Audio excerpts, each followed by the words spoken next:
Adieu, salut. Bonjour à tous, ravi de vous retrouver pour un nouvel audio spontané encore une fois avec un nouveau micro test. Cette fois-ci, c'est ni le micro euh, professionnel ni le micro du téléphone, c'est le micro de mon casque. J'ai un casque, puis et j'ai découvert qu'il a un micro et du coup c'est bien parce que regardez. Enfin, vous voyez rien, mais je dis regardez alors que ça se passe sur mon téléphone. Je vais bien moi.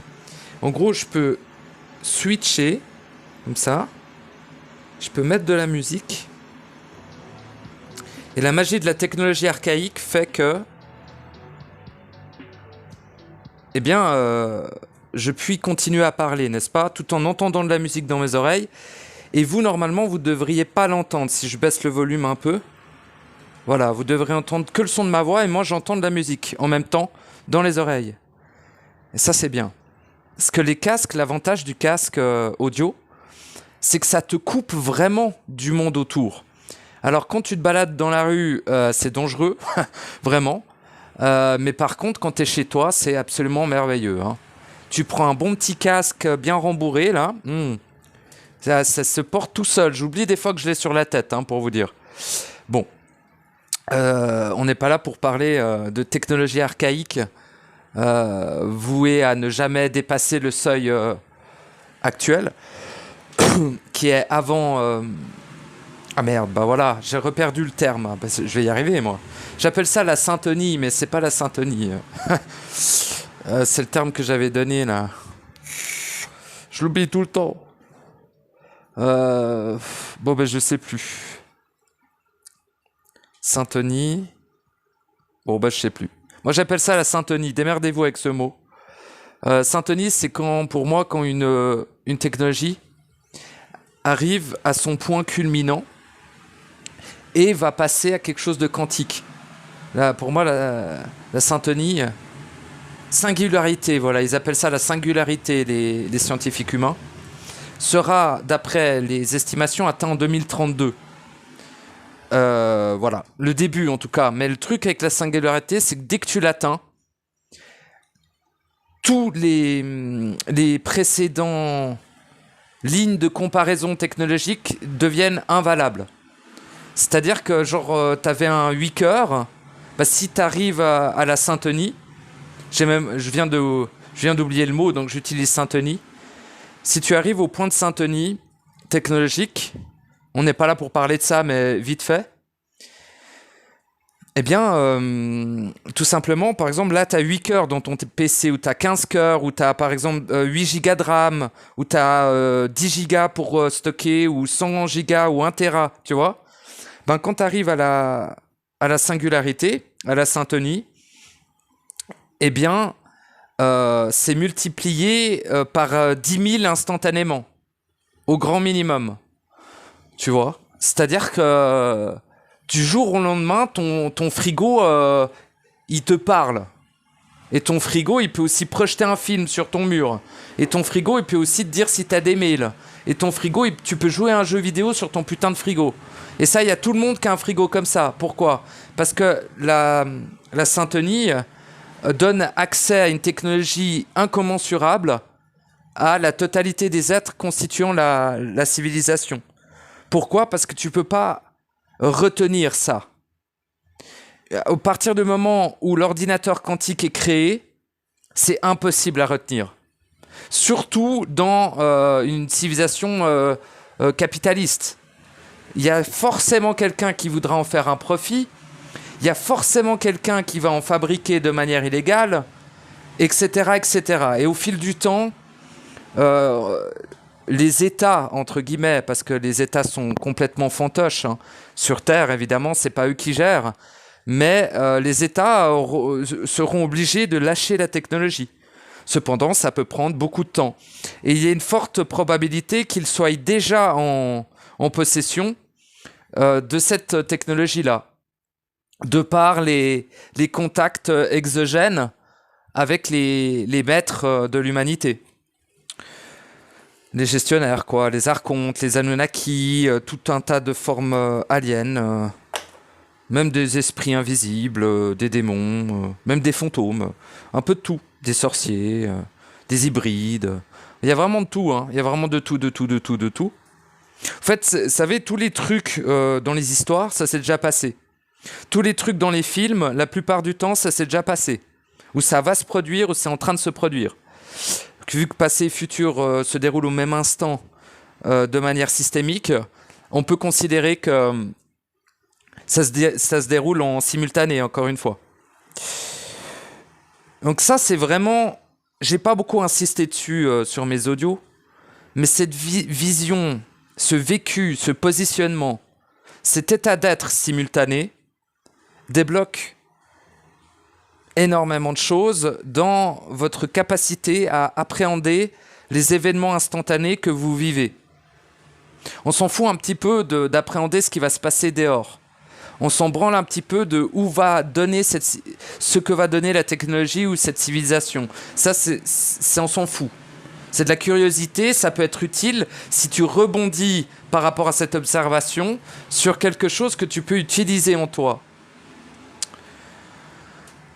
En fait, l'observation de la dégénérescence externe et de la limitation par les cycles et les différents éléments qui ont constitué l'humanité te mène forcément à acquérir une plus grande vacuité pour explorer à l'intérieur de toi ce qu'il en est. Parce que l'important n'est pas de savoir qu'on est à la fin du cycle. L'important n'est pas de savoir que nous sommes dans le tombeau de l'éternité, dans une simulation informatique, quantique d'ailleurs. C'est pour ça qu'on n'arrive pas à saisir dans quoi on est, parce qu'on ne peut pas appréhender ce qu'est la technologie quantique. Exemple, le Soleil est une technologie quantique. Les trous noirs sont une technologie quantique. Les trous de verre sont une technologie quantique. Comment fonctionne l'univers est basé sur une technologie quantique. Lorsque l'humain comprendra que le quantique et la technologie quantique ne font qu'un, si vous voulez, la technologie quantique, c'est agir sur le quantique des choses. Qu'est-ce que le quantique des choses ? Le quantique des choses est ce qui relie la totalité des choses entre elles. Ici. Donc, on pourrait dire le cœur, le centre de contrôle de la simulation. Lorsqu'une civilisation atteint le degré quantique, elle accède au fur et à mesure au contrôle de son environnement simulé, en fait. Car je le rappelle, c'est nous qui l'avons créé. Deuxièmement, nous sommes à la fois les anges, les démons et tout un tas d'autres créatures en simultané. Hein. Il n'y a en absolu aucun être que nous ne sommes pas. D'accord ? En fait, si vous croisez un fantôme, c'est vous. Si vous croisez un démon, c'est vous. Si vous croisez un ange, c'est vous. Et même si vous ne les croisez pas dans cette simulation, leur force, c'est vous. Leur présence dans d'autres mondes, c'est vous. Voyez-vous ? Bon. Alors, en fait, on est tous individuellement un ange, un démon, un archange, un archdémon, un prince démon, un démon primordial, un ange primordial, un prince... mais ils appellent pas ça prince chez les anges. Machin, mes couilles. Bon, on est tout ça à la fois. On est aussi les aliens, on est les animaux, on est les plantes, on est le sol. Réellement, c'est pas du tout des conneries. Cependant, l'unité a récupéré ce savoir et on en a fait n'importe quoi. Mais ceci est l'unicité. C'est de l'unicité dans le degré le plus profond que je vive, que je sache. C'est-à-dire que je sais que je suis la totalité des êtres que j'ai rencontrés dans ma vie. Bon. Donc, on parle là de vie simultanée. Hein. On ne considère pas... En fait, voyez-vous, il y a l'extérieur qui est l'ensemble des vies simultanées individuelles. C'est pour ça qu'il ne faut jamais interagir avec l'extérieur. Parce que quand vous interagissez avec l'extérieur, vous interagissez, exemple, avec un ange qui n'est pas vous. Cet ange n'est pas vous dans votre simulation.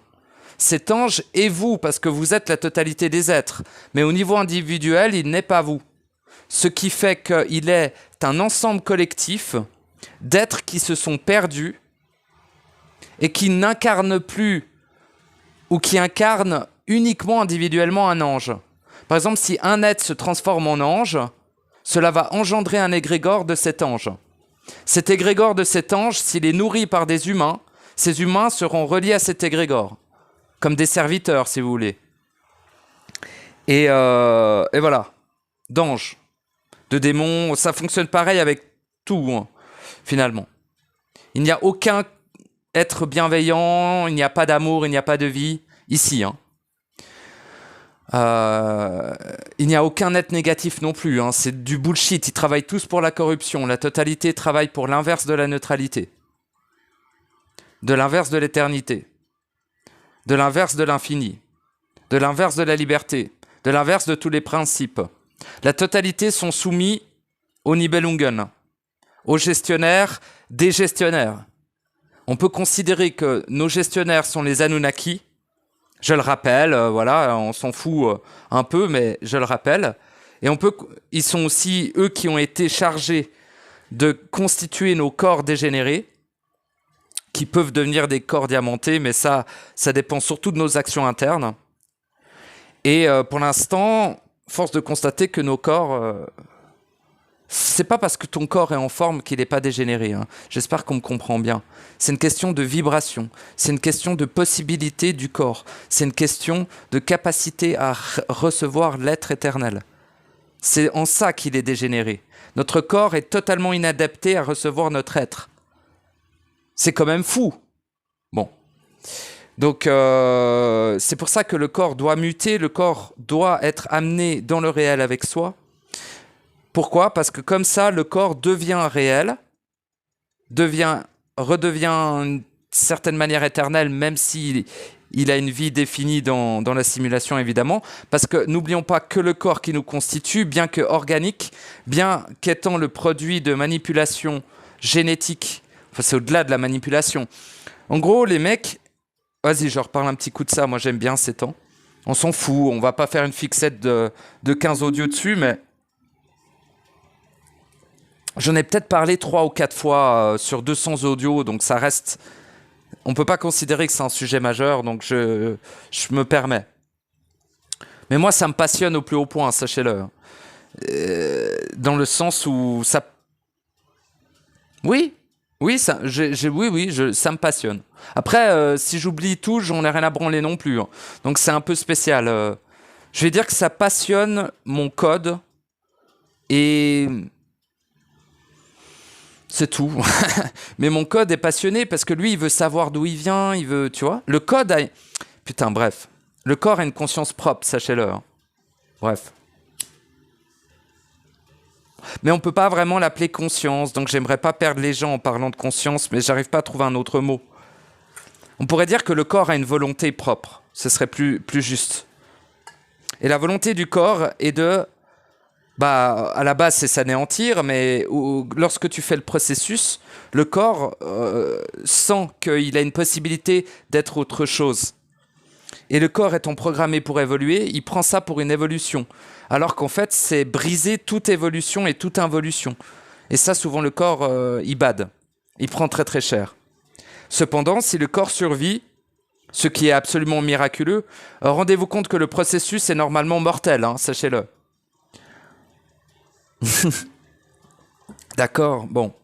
Et la plupart des êtres tels que moi sont déjà morts un certain nombre de fois. Moi, en tout cas, je suis mort une fois. Mon corps était décédé. Enfin non, même plus qu'une fois, mais bon. En gros, j'ai provoqué ma mort avec ma propre vibration une fois. Ce qu'on appelle une réelle petite mort. Les réelles petites morts sont auto-provoquées consciemment, dira-t-on. Mais plutôt en savoir de cause et de par l'être entier, hein. Seule une étincelle, un être entier et un être absolu peuvent provoquer une réelle petite mort. Et la réelle petite mort, c'est faire décéder le code pendant... Je passe du coq à l'âne, hein, mais... La réelle petite mort, c'est faire décéder le code pendant quelques jours, puis le réanimer. Individuellement, hein. Il n'y a personne qui interagit avec quoi que ce soit. Des fois, ça se passe très mal parce qu'il y a des glandus qui ont peur de la mort, qui vous envoient dans des hôpitaux. Heureusement, ça ne m'est pas arrivé, parce que j'ai tout fait pour m'isoler afin de pouvoir accomplir mon processus comme il se doit. Mais ça ne veut pas dire que je suis tout seul actuellement, hein. J'ai beaucoup de mes proches de l'époque que je parle plus pour certaines raisons, mais il y a énormément de mes proches qui sont encore dans ma vie. Je leur ai juste dit, bon, je suis en processus, si je meurs, c'est bien, si je meurs pas, c'est merveilleux, on s'en bat les couilles, me dérange pas. Bon, j'ai plus expliqué que ça, mais dans les grandes lignes, c'était ça. Genre, j'ai un truc à accomplir, laissez-moi tranquille, ne m'appelez pas. N'ayez pas peur si je donne pas des nouvelles pendant 2 mois et que je sors pas de chez moi et que personne m'a vu en ville, on en a rien à foutre. Considérez que je suis parti à l'étranger, quoi. Et ça a assez bien marché. Donc j'ai pu mourir tranquille, putain de bordel de merde. Enfin, faire mourir mon code tranquille, putain de bordel de merde. J'aime bien le putain de bordel de merde. J'aime bien. Et j'espère qu'on m'entend, hein, les copains. Bon, j'espère qu'on m'entend bien parce que c'est la première fois que j'enregistre avec ce micro et je crains que vous entendiez mon souffle. Parce que j'ai fait un test avant puis on m'entendait souffler. Donc j'espère que c'est vraiment audible. Je suis navré si ça l'est pas. De toute façon, c'est pas l'audio le plus important, largement pas. Mais il pourrait être indicatif à certains quand même. Même si c'est un peu une minorité, les êtres qui sont à ce stade, on aurait peut-être besoin de cet audio. À quel stade, me diras-tu ? Au stade de dissoudre la totalité de leur vie. Au stade de la petite mort réelle. Qui peut se produire avant ou après la dissolution de la totalité des vies. Ça n'est pas... C'est rarement... En fait, quand tu arrives dans ces profondeurs-là, il y a très rarement de globalité. C'est aussi pour ça que l'enseignement est totalement impossible. Voyez-vous, moi je l'ai vécu d'une manière spécifique à l'être unique que je suis. Vous allez le vivre d'une manière spécifique à l'être unique que vous êtes. Cependant, le résultat est exactement le même. Si le résultat n'est pas le même, vous n'êtes pas dans le processus individuel de naissance de l'être éternel. Cependant, la façon d'y parvenir, elle, est totalement différente. La façon de le vivre est totalement différente. Les outils, les capacités, les puissances, les vacuités, ainsi que tout ce qui est mis en place par l'être est totalement différent de chacun. Chaque être est totalement unique et c'est ce qui constitue la multiplicité et ce qui permet l'infinité de l'existence et de l'éternité dans le réel non corrompu. Ce qui vous rend unique permet à toute chose d'exister. C'est absolument merveilleux. Et sachez qu'il existe une infinité d'êtres uniques qui, du fait qu'ils incarnent ce qu'ils sont, créent la possibilité d'autres êtres d'être uniques mais différents d'eux. À chaque fois, tu crées des possibles en plus. Et en plus, et en plus, et en plus, et en plus. Et ça n'arrive... Pourquoi ça n'arrive jamais à saturation ? Parce que l'espace dans lequel nous créons est totalement infini. Et le sera toujours parce que l'espace dans lequel nous créons, c'est dans nous-mêmes. L'être unique crée en lui-même la création. Il ne le crée pas à l'extérieur, il le crée en lui. Encore une fois, c'est pour ça que le fait de créer à l'extérieur, de demander à l'extérieur, de prier à l'extérieur, d'avoir de la haine contre l'extérieur, d'être fâché contre son voisin ou machin truc, est une hérésie totale. Vous êtes un putain d'hérétique. Au bûcher. Non, ne rappelons pas des heures sombres de ce cycle, mais cependant, un tri doit être fait.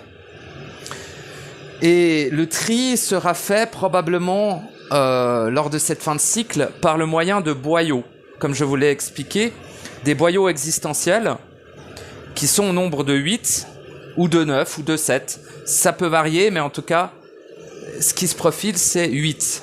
Il y a 7 boyaux corrompus, du plus corrompu le premier jusqu'au moins corrompu le 7e, et il y a un seul boyau qui n'est pas corrompu et qui est neutre, et centrique.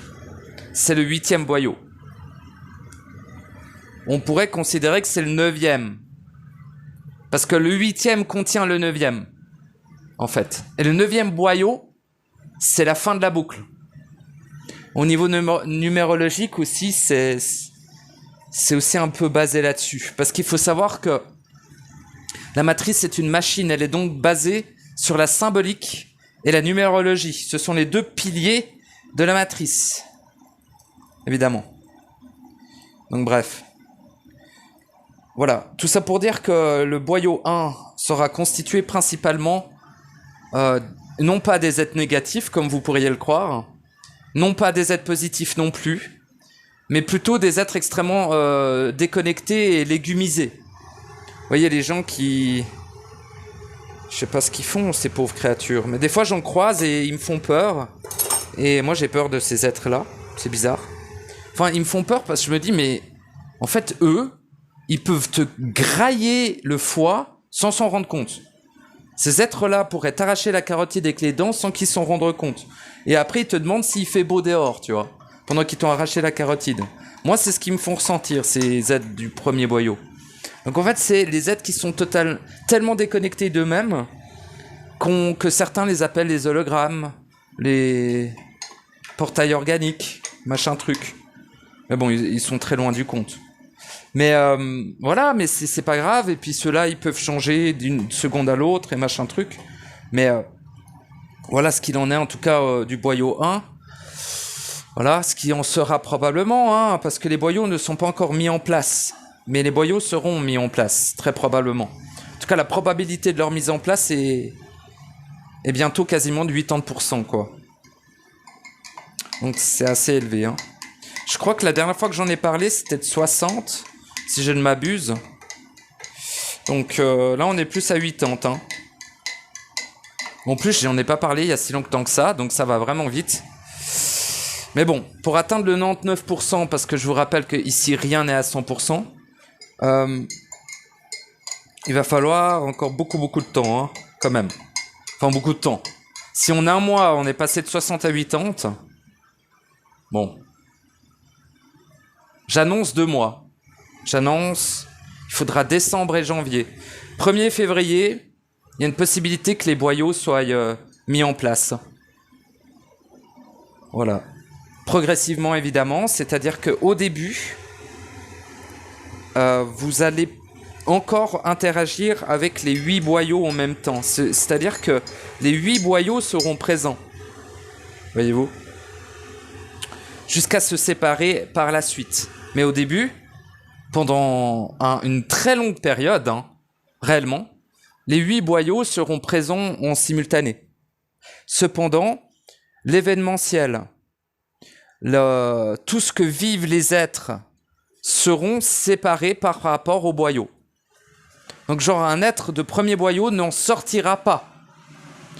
À partir de février, si tu es dans le boyau 1, personne ne pourra t'en sortir. Par contre, toi-même, si un être du boyau 1, là, les gros loukoums, des loukoums zombifiés, là, bah si eux, leur étincelle a un sursaut, et qu'ils suivent ce sursaut, cette lumière, ils peuvent passer au boyau 2.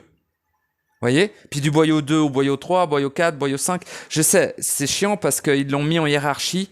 Du coup, on peut croire que le 5 est au-dessus du 1, etc. Mais non, les 7 sont corrompus. Ça fait une rosace. En fait, ça fait une étoile du chaos, pour être précis. Tapez étoile du chaos sur Google. Les boyaux sont disposés comme une étoile du chaos. Voyez les branches de l'étoile du chaos ? Eh bien, chaque branche est un boyau. Et le centre, c'est le 9e. C'est le boyau central, ou le 8e. Parce qu'on peut considérer que le 8e, c'est le pourtour du boyau central, et le 9e, c'est le centre du centre. C'est la colonne des êtres nés. Dans le 9e, il n'y a que les êtres nés. Dans la 8e, il y a les êtres accomplis. Et dans la 7e, il y a les êtres en processus. Bonjour. Voilà, vous êtes dans un boyau corrompu, malheureusement. Parce que vous n'êtes pas accompli, c'est-à-dire vous n'avez pas fusionné avec votre être entier. Donc vous êtes encore corrompus, les copains. Et d'un certain point de vue, même les êtres accomplis ont un potentiel de... En gros, voilà, il y a quand même une distinction entre l'être accompli et l'être né. Voilà. Mais c'est plus une distinction... c'est une différence entre la totalité et l'absolu, quoi. Si vous voulez, l'être qui s'est accompli a accès à la totalité de ce qu'il y a ici. La totalité du savoir, la totalité de la puissance, la totalité de l'amour, mais c'est pas ici, mais c'est dans les êtres. La totalité de l'intelligence, j'ai déjà dit, la totalité de la volonté ici. Cependant, l'être né a accès à l'absolu de cela. Donc, ils ne peuvent être dans les mêmes boyaux, tout simplement. C'est-à-dire que l'être né dépasse la totalité de ce monde. Voyez-vous ? Bon, donc il ne peut être avec les autres êtres. Pareil, un être accompli ne pourra en définitive être avec un être qui ne l'est pas. Pourquoi ? Parce que lui a accès à la totalité de ce monde et l'être en processus n'a accès qu'à sa puissance individuelle, d'étincelle en plus, même pas d'être entier, voyez-vous ? Donc c'est déjà bien d'être fusionné. Quand tu es fusionné, tu prépares ton étincelle. En gros, il y aura aussi, pareil, le 7e sera séparé en 2. On peut dire 7 et 7,5, enfin j'en sais rien. Enfin, c'est pas toujours très très précis, voyez-vous. Ça fluctue selon à quelle profondeur les êtres s'incarnent eux-mêmes, voyez-vous. Donc ça peut fluctuer. Un être qui a fait plusieurs années dans le 7, il peut tout d'un coup débarquer dans le 8 comme ça, voyez. Mais bien sûr, c'est pas vraiment verrouillé, voyez-vous. Les boyaux restent poreux. Par contre, plus vous approchez du boyau 8 et 9, moins ça l'est. C'est-à-dire que depuis le 7 pour aller dans le 8, une seule obligation, fusionner avec son être entier. Si t'es pas fusionné avec ton être entier, tu n'y accèdes pas. C'est réglé, c'est comme ça, il n'y a pas de « ah, je vais peut-être... » Non. Si t'es pas fusionné avec ton être entier, ça dégage. En tout cas, reste dans le 7, il est quand même bien. Voilà. J'ai pas parlé du 2, du 3, du 4, du 5 parce que ça m'emmerde. Et puis en plus, ça vous concerne pas vraiment. Parce que vous êtes plutôt concerné par le 7, le 8. Et puis c'est à peu près tout. Pour une très petite minorité d'entre vous, vous serez concerné par le 9. Donc je vais surtout vous parler de cela. Le 6 étant... Quoique, vous pourriez chuter dans le 6, hein, si vous n'avez pas fusionné avec vos principes. Ah oui, parce qu'il y a des êtres qui ne sont pas fusionnés sur cette chaîne encore. Donc, excusez-moi, je vais aussi parler du boyau 6, parce que le boyau 6 sera le boyau des êtres qui ne sont pas fusionnés. Boyau 7, les êtres fusionnés. Boyau 6, les êtres qui sont en train de le faire, mais qui n'ont pas finalisé en action totale leur fusion, quoi. Avec leurs principes, comme je l'ai dit. Genre, si tu es fusionné avec le principe d'intelligence, c'est bien, mais il manque le principe d'amour et de volonté, donc tu restes dans le 6, quoi. Et lorsque tu auras fusionné avec le principe d'amour et de volonté, bah, tu iras dans le 7. En bas du 7, etc. Bon. Et en fait, à l'intérieur même de ces boyaux, il y aura une instruction collective instantanée. À partir du boyau 6, il y a déjà de l'instruction. En dessous, c'est la guerre. Les boyaux en dessous du 6, c'est de la boucherie. Vous voyez l'enfer, c'est rien du tout, comparé au boyau d'en bas. Vous vous rappelez les cauchemars de tuerie que vous avez fait, ou les cauchemars de suicide, ou les cauchemars quand vous étiez dans un champ de bataille, ou je ne sais pas si vous avez fait des cauchemars comme ça, mais essayez de vous souvenir des trucs les plus sombres que vous avez vus dans votre existence. Bah, imaginez que les boyaux d'en dessous, c'est incommensurablement pire que ce qu'on a vécu ici. Voyez-vous ? Bon, c'est pas pour faire peur, mais malheureusement, plus tu descends, plus c'est de la boucherie. Pour dire, le boyau 1, c'est indescriptible à quel point c'est ignoble, en fait. On dirait une espèce d'orgie de corps en putréfaction, voyez-vous. Ça va être un sacré bordel. Bon, bah, RIP, hein, comme on dit. Mais, hmm. Cependant, les 7 boyaux sont corrompus. Il n'y a que le 8e boyau qui ne l'est point, et le 9e boyau, qui en plus de ne pas être corrompu, est pur. Ce qui n'est pas le cas du 8e boyau. Bon, mais pas, là, ça risque d'être trop compliqué à suivre, mais... Enfin non, mais même pour moi, j'entends, je vais me perdre dans mes explications. Enfin, j'explique rien, je parle de ce que je vis. J'exprime ce que je vis. Et je vis les boyaux. Et est-ce que je suis le seul? On verra bien. Est-ce que j'annonce quelque chose qui va jamais se produire? On verra bien. J'ai dit, c'est pas du 100%, hein, encore une fois. Important. Mais pourquoi alors en parler? Eh ben, parce que ça s'est déjà produit. Lors d'autres cycles. En simultané, il faut que j'arrête de dire ancien. Lors de d'autres cycles, cela s'est déjà produit. Donc, il y a de fortes chances que ça soit produit au temps des Atlantes, d'ailleurs. Dont juste la dernière humanité, là. Avant nous. Enfin, avant eux. Je n'ai absolument plus rien d'humain, évidemment. À part l'aspect. Mon corps est le même. Oh non, même pas, en fait. Bon, bah, nique sa mère. En tout cas, ça les concerne, voyez-vous. Et à quel moment on devient plus humain? Bah, au moment où vous avez plus de personnages. C'est tout. Lorsque vous n'avez plus de personnages, vous ne pouvez plus être considéré comme humain. Ou alors, avec un grand H. Mais j'aime pas trop cette terminologie parce que ça sous-entend que tu es supérieur à un humain qui a un personnage, ce qui n'est pas le cas. Absolument pas, t'es pas né, c'était mieux déjà. T'as plus de personnages, c'est-à-dire que t'as plus d'ego. Enfin, en tout cas dans le sens matriciel du terme. T'as plus... Ah, c'est quoi déjà?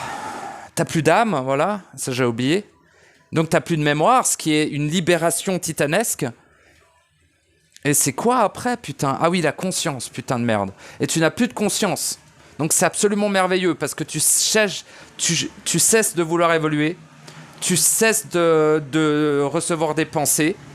Parce qu'il faut savoir que la conscience et les pensées sont très liées, quand même. Disons que c'est l'espace mental qui reçoit les pensées de tes propres engences, mais c'est la conscience qui régit, je dirais, la conscience corrompue. N'oublions pas que la conscience du personnage est une putain de salope. Enfin, c'est une infamité plutôt, on va pas insulter, on va dire ce que c'est. C'est une infamité. C'est un hérétisme envers l'éternité. Donc, ce n'est pas utile. La conscience corrompue n'a que d'utilité pour juste préserver l'étincelle le temps qu'elle a besoin d'être préservée. Et après, l'étincelle doit s'en libérer. En la remerciant aussi. Hein. Le personnage n'est pas ton ennemi, il ne faut pas le tuer, il faut le dissoudre, le réintégrer. Et prendre les rênes de quoi il s'occupait pour toi. Parce que ton personnage s'occupait des trucs à ta place. Parce que toi, t'étais un putain de loukoum zombie. Donc le loukoum zombie, pour le maintenir en vie, c'est obligé d'avoir un personnage, voyez-vous. Puis on n'est peut-être pas tous nés loukoum du cul, mais soit on l'est redevenu, soit on l'est devenu, soit on l'avait déjà été, puis c'est revenu, soit on l'a jamais été dans notre vie, mais peu importe, parce qu'on est tous le loukoum de quelqu'un, comme on dit. Quand tu croises un dieu omniscient, pour lui, t'es un putain de loukoum. Que ce soit en processus accompli ou non, t'es quand même un loukoum, quoi. T'es un loukoum moins dégénéré que les autres, mais t'es un loukoum, quoi. Voyez-vous? Bon. Moi, vraiment, sans faire de séparation, je suis navré si c'est le cas, il y a une différence, quoi. Mais qui sera totalement anéantie, cette différence, hein, lors de la naissance. Lors des étapes du processus. Tu vois, un être en processus est égal à un autre être en processus. Cependant, un être qui a terminé le processus, dans l'espace, le temps, l'illusion, la densité et tout ce qui n'existe pas, n'est pas l'égal de ces êtres. Je pourrais pas dire qu'il est supérieur, mais il est plus dedans lui. Du coup, il est plus capable d'agir, il est plus capable de savoir, voyez-vous ? mais pas pour l'autre, pour lui-même. Donc en gros, ces êtres en processus seront peut-être 100 fois plus resplendissants que lui. Voyez-vous, il y a un être, par exemple, qui est fusionné avec ses principes. Il va faire des conférences, il sera merveilleux. Tu vas le rencontrer, tu as l'impression que c'est une boule d'amour. Tu as l'impression. Et s'il est fusionné avec ses principes, c'est le cas. Cependant, tu as affaire à une étincelle. Tu n'as pas affaire à un être entier. L'être entier est toujours dans la salle blanche en train de pleurer ses morts. Pendant que l'étincelle, elle est contente d'être fusionnée. Lui, il est en train de pleurer ses morts parce qu'il sait que son anéantissement est très proche. Et du coup, il lui stresse le derche pour lui dire « Bon, maintenant que t'es fusionné avec tes principes, viens me voir et on fusionne ensemble parce que t'es en train de faire de la merde avec tes conférences. Personne n'en a rien à branler de ce que tu dis. Ce qui est important, c'est ta naissance. Alors ferme ta gueule, arrête de faire du pognon avec ton processus interne et go fusionner avec moi. » C'est tout. Un être qui a fusionné avec ses principes doit savoir que ça n'est qu'un prérequis pour fusionner avec lui-même, en fait. Voyez-vous ? Ça n'est pas c'est un accomplissement, évidemment, hein, ça n'est pas à réduire du tout. Cependant, c'est quelque chose qui est nécessaire pour. Ça n'est pas un accomplissement absolu, en fait. En fait, vous revenez juste à l'état larvaire quand vous êtes fusionné, putain de merde, à vos principes. Avant, vous êtes plus des fantômes qu'autre chose. Puis après, vous redevenez une larve d'être créateur, quoi. En gros. Et cette larve, elle va se traîner péniblement vers son être entier, qui est lui comme un espèce de papillon. C'est le papillon qui voit la larve et il dit « Fusionne avec moi et nous serons plus qu'une larve et plus qu'un papillon. » Puis il sera tout à la fois après. Ici. Une fois que la larve va fusionner avec le papillon. L'œuf et la poule. Les deux en même temps, putain de bordel. C'est ça la réponse. L'œuf ou la poule, les deux en même temps. Point barre. Arrêtez avec vos questions de stupides macaques. Arrêtez de chercher dans ce que vous regardez dehors quelconque sens et quelconque logique. Il n'y en a aucune. Par contre, trouvez en vous le savoir qui est inhérent à la création de ce lieu. Vous créez depuis vous-même et cela se manifeste à l'extérieur. Bon. J'ai oublié de vous parler des... Bref, on s'en branle en fait. Hein. Qu'ils mangent leur mort, de toute façon, c'est nous. Je le répète, vous croisez un démon, c'est vous. Vous croisez un ange, c'est vous. Même si vous ne le croisez pas, c'est vous. D'accord ? Si c'est dehors, c'est pas vous. C'est un égrégore collectif de plusieurs démons qui en forment qu'un seul. Plusieurs démons individuels. Cependant, si vous croisez en vous quelque chose, c'est vous. C'est votre engeance, mais votre engeance, c'est vous-même. Hein. Bon.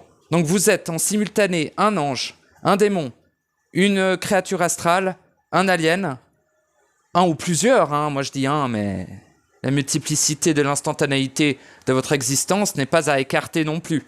Mais ne nous perdons pas trop. Vous êtes un ange, un démon, une entité astrale, une entité cosmique, un être cristallin, une entité du chaos, comment il s'appelle oui, un archonte, un Nibelungen, j'en ai peut-être oublié. Un paladinoïde, mais c'est un être cristallin, donc voilà.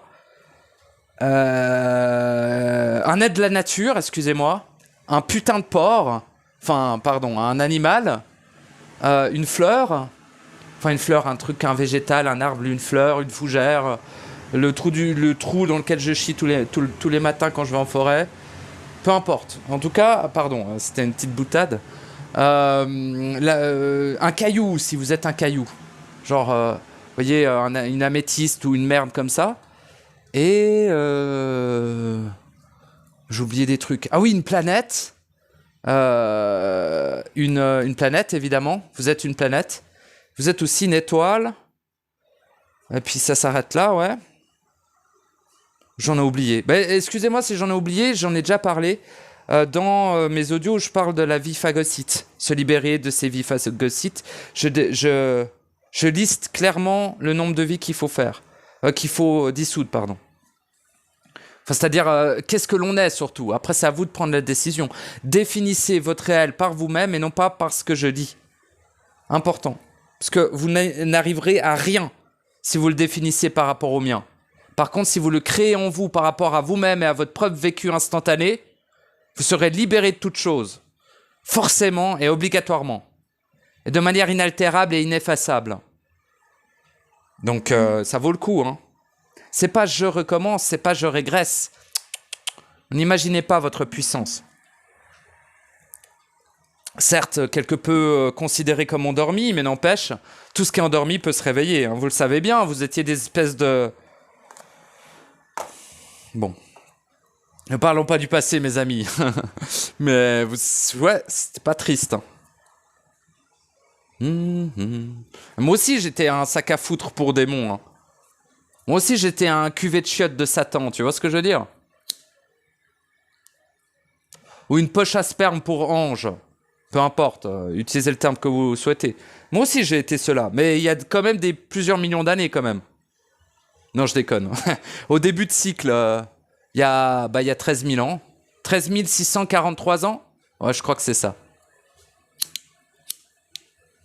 J'ai cette date qui vient quand je dis début de cycle, maintenant.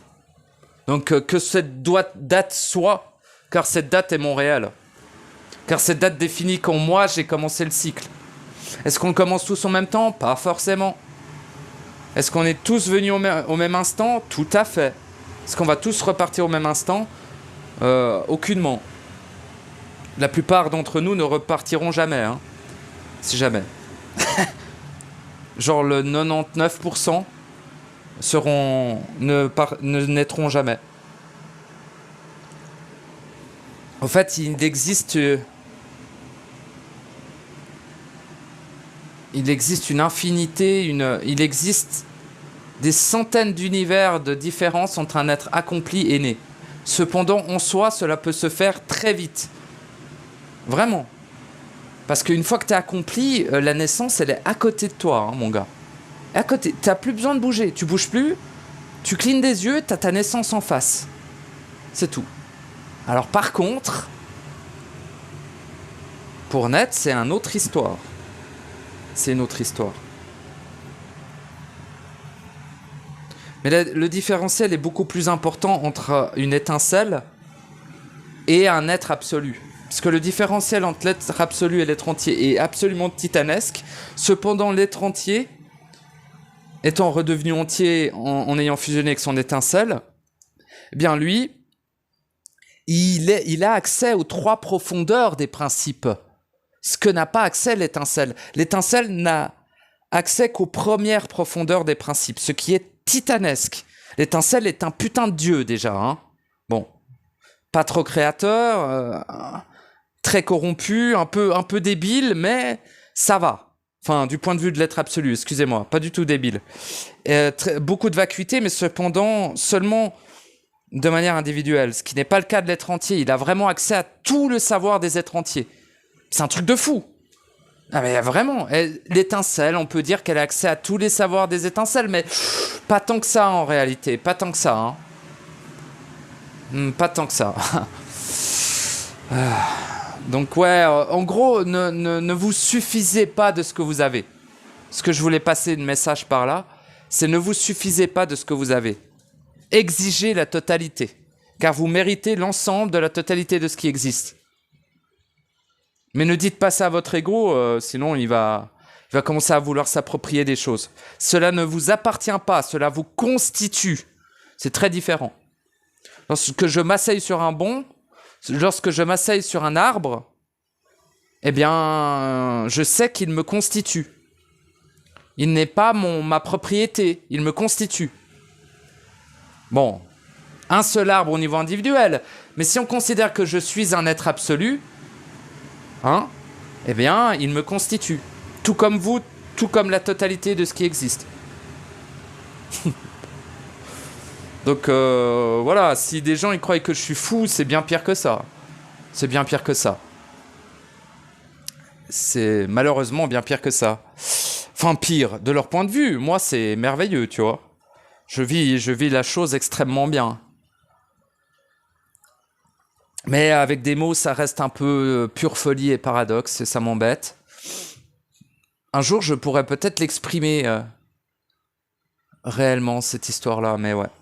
Ce réel-là, hein, je dirais. C'est absolu même. Bon. En tout cas, je vous remercie de m'avoir écouté. Ce fut un plaisir de faire cet audio pour moi. En espérant qu'il vous soit utile, en espérant que le son était qualitatif. Voilà, je peux pas rester fixe, donc j'ai bougé dans les pièces, machin. Vous connaissez le loustic. Enfin, vous connaissez. J'espère pas. Arrêtez avec la connaissance, SVP. Hein, arrêtez plein de trucs.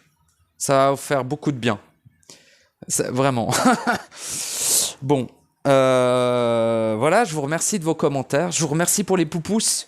Merci pour les poupous. Merci pour les partages. J'ai remarqué que vous partagiez aussi mes audios à d'autres. Je vous remercie. Merci pour le soutien en général, pour vos participations extrêmement merveilleuses dans les commentaires. Là, ça a vraiment...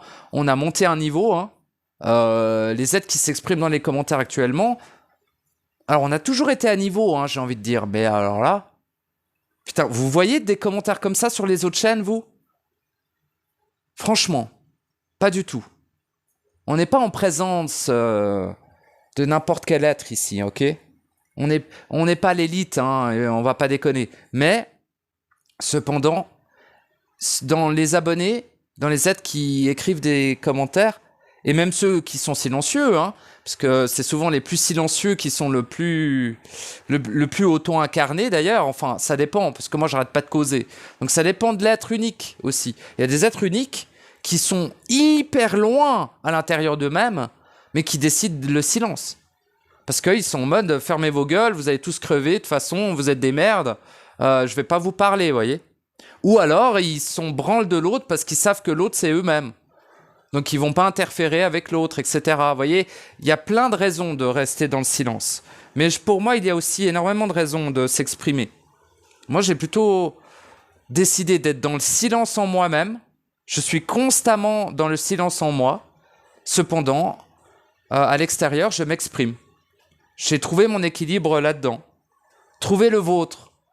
Trouvez votre équilibre en vous. Trouvez ce que vous êtes, mon Dieu. Vous-même, c'est Dieu. D'accord? Trouvez le Dieu que vous êtes.